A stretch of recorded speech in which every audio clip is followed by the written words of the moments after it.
رب اشرح لي صدري ويسر لي أمري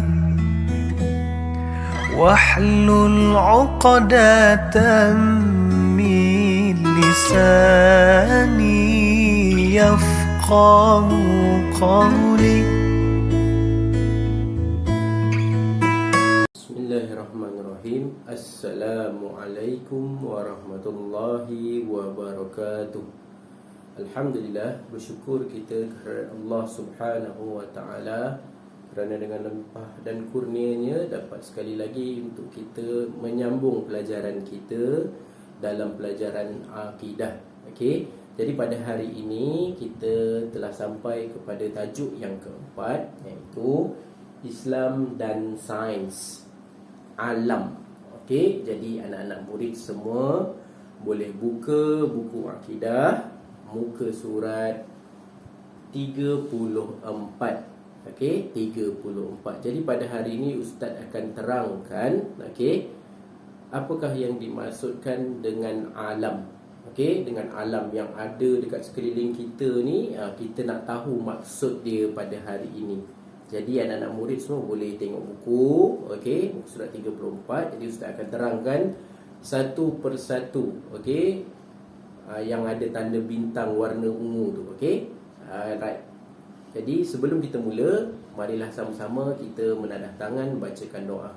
Bismillahirrahmanirrahim. Allahumma aftah alaina hikmataka wanshur alaina min khazaini rahmatika ya arhamar rahimin. Rabbi shrah li sadri wa yassir li amri wahlul 'uqdatam min lisani yafqahu qawli. Amin. Alhamdulillah, setelah kita belajar tajuk yang lepas berkaitan dengan kalimah syahadah, okey, pentingnya kalimah syahadah dalam kehidupan seharian kita. Jadi pada hari ini kita nak mengetahui pula apa yang berada di sekeliling kita yang Allah Subhanahu wa taala jadikan untuk semua umat manusia. Okey. Siapa yang pernah dengar alam? Okey, ustaz yakin dan pasti, okey, anak-anak semua yang berada di hadapan ustaz ini pernah mendengar perkataan alam. Okey, jadi ustaz akan terangkan hari ini pengertian alam. Okey. Jadi pengertian alam yang pertama daripada segi bahasa. Okey. Pengertian alam bermaksud petunjuk. Petunjuk, bukti atau tanda. Maksudnya, okey, alam ni adalah satu petunjuk. Petunjuk yang apa? Petunjuk yang mana? Petunjuk yang macam mana? Petunjuk bahawa Allah Subhanahu wa taala yang menciptanya. Petunjuk.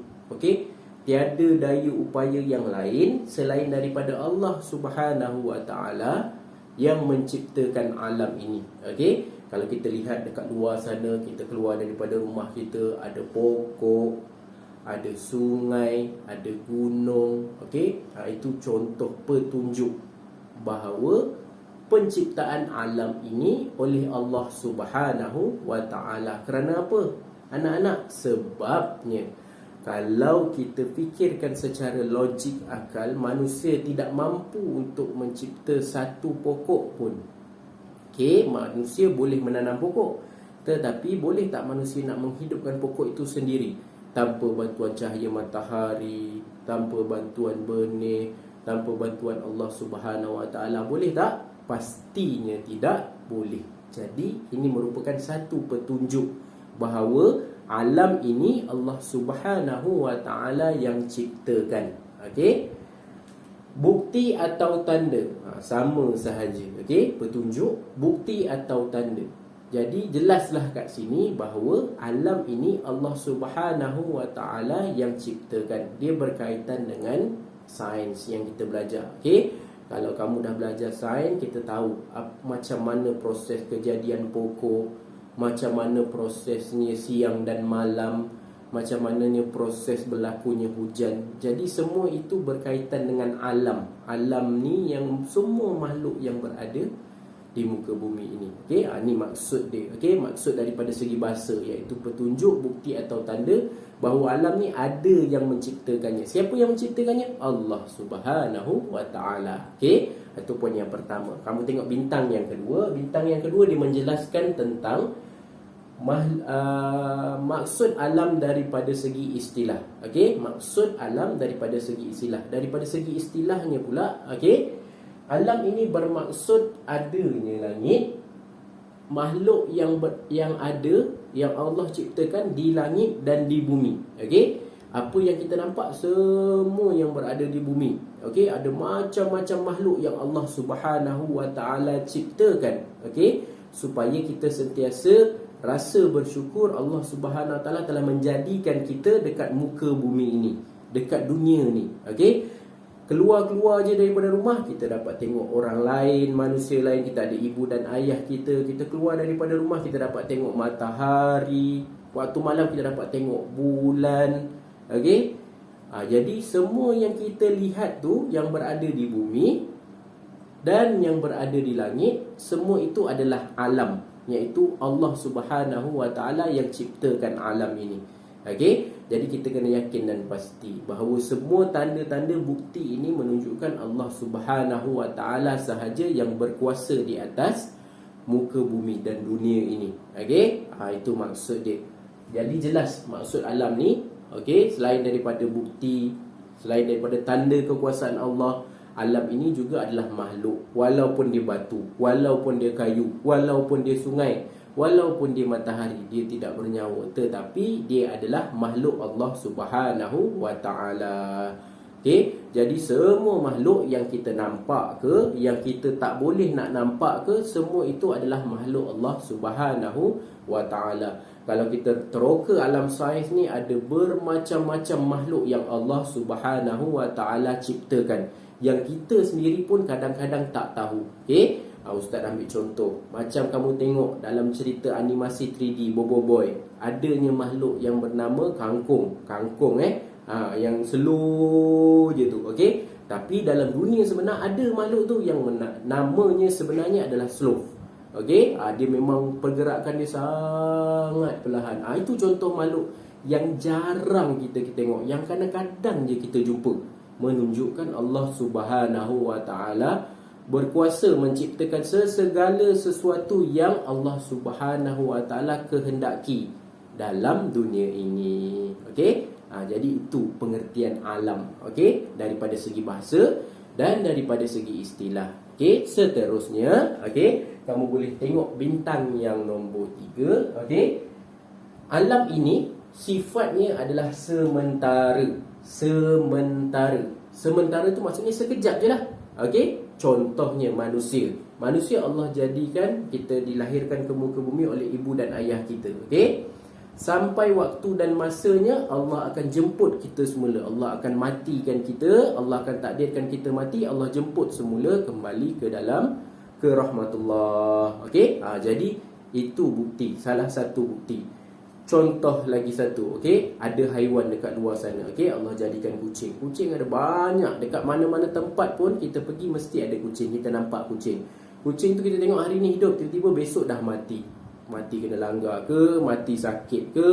Jadi Allah Subhanahu wa taala berupaya dan mampu, berkuasa untuk hidupkan sesuatu dan matikan sesuatu. Okey, sama juga contohnya kalau kita tanam pokok. Ibu kamu tanam pokok, okey, tanam pokok dekat rumah, pokok hidup. Okey, mula-mula kita semai dia daripada benih, ambil masuk dalam tanah, lepas tu siram air, lama-lama pokoknya tumbuh. Okey, tumbuh. Lama-lama kita tak perasan, kita tak siram pokok tu, okey, dia tak dapat air, dia tak dapat baja, pokok tu pun mati. Jadi itu yang dimaksudkan dengan sementara. Apa yang kita ada pada hari ini bersifatnya adalah sifat sementara. Okey, sekejap je kita dipinjamkan oleh Allah Subhanahu wa taala. Okey, kebahagiaan, kenikmatan, rezeki dekat dunia ni Allah Subhanahu wa taala pinjamkan sekejap je, termasuklah nyawa kita juga. Okey, jadi walaupun kita ni masih muda, masih kuat, masih kecil, okey, jangan kita anggap yang orang tua saja mati. Kanak-kanak pun boleh mati juga. Orang dewasa belia pun boleh mati juga. Orang remaja pun boleh mati juga. Jadi itu yang dimaksudkan sementara. Okey, setiap kejadian atau makhluk yang Allah ciptakan dalam muka bumi ini, okey, sifatnya sementara, iaitu kalau dalam bahasa tauhid dan akidahnya kita panggil fana. Okey, fana maksudnya sementara. Apa sahaja yang Allah ciptakan pasti akan mati suatu hari nanti. Itu kita kena tahu. Sifat semua dalam dunia ni adalah sementara. Jadi kita gunakan peluang yang ada untuk kita manfaatkan sebaiknya. Buat sehabis baik. Kalau kita nak jadi orang yang pandai, kita buat sungguh-sungguh. Kalau kita nak jadi orang yang berjaya, buat sungguh-sungguh. Kalau kita nak jadi orang yang hebat, buat sungguh-sungguh. Selagi masa yang ada, yang Allah Subhanahu Wa Taala jadikan untuk kita, kita buat sungguh-sungguh supaya kita boleh memanfaatkan masa yang Allah bagi dekat dunia ni, yang sementara, yang sekejap ni, untuk bekalan kita di akhirat nanti. Okey? Jadi kita dekat dunia ni sementara, kita kena kejar perkara-perkara yang baik yang sepatutnya kita lakukan. Bukannya kita nak berlumba-lumba nak melakukan perkara yang jahat ataupun perkara-perkara yang mendatangkan dosa. Okey, seterusnya, okey, nombor 4, bintang yang keempat, kamu tengok dalam buku kamu, okey, dia menerangkan alam ini, okey, alam ini yang terbentang luas ni termasuklah yang pertama manusia. Manusia kita ni sebagai manusia ni termasuk dalam alam yang Allah ciptakan. Bukti tanda kekuasaan Allah, manusia. Yang kedua adalah haiwan. Okey, binatang-binatang yang kita nampak, semua haiwan yang ada dekat muka bumi ini adalah salah satu bahagian daripada alam. Okey, salah satu daripada makhluk yang Allah ciptakan. Seterusnya, yang ketiga, tumbuh-tumbuhan. Macam Ustaz ceritakan tadi, ada pokok, pokok buah, pokok bunga, pokok macam-macam yang ada dekat muka bumi ni pun sama, adalah sebahagian daripada alam ini. Okey, seterusnya yang keempat, gunung ganang. Gunung ganang tu walaupun dia tidak hidup, dia tidak bernyawa, tak ada tangan, tak ada mata, tak boleh bercakap.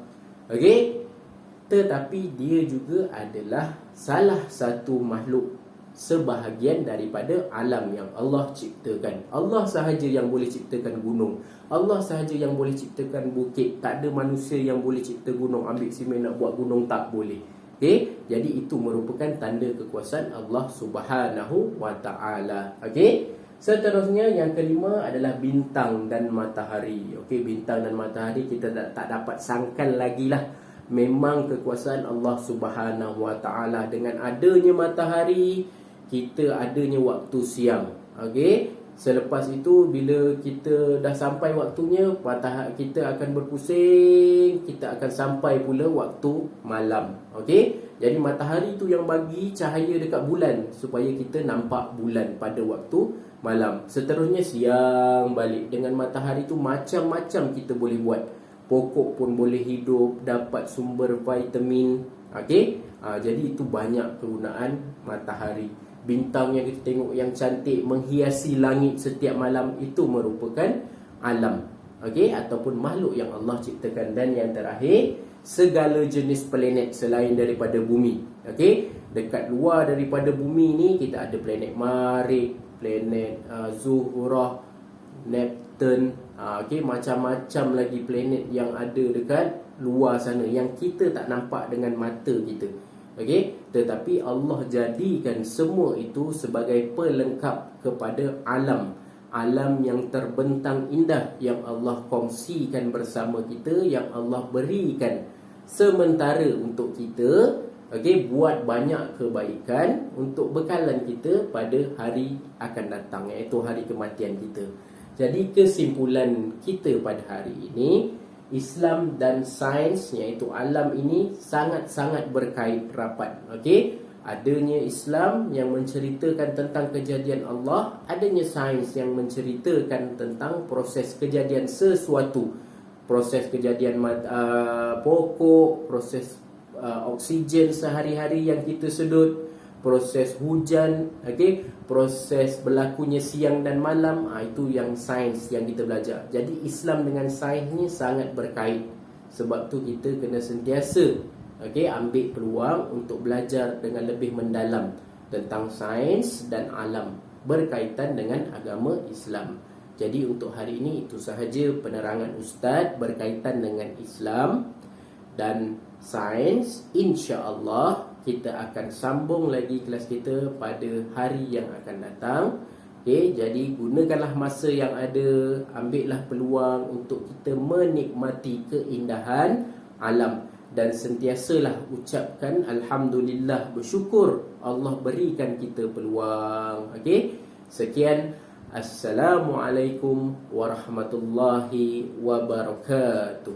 Ya Allah, lapangkanlah dadaku, mudahkan urusanku, lancarkan lisanku, dan baguskanlah ucapanku.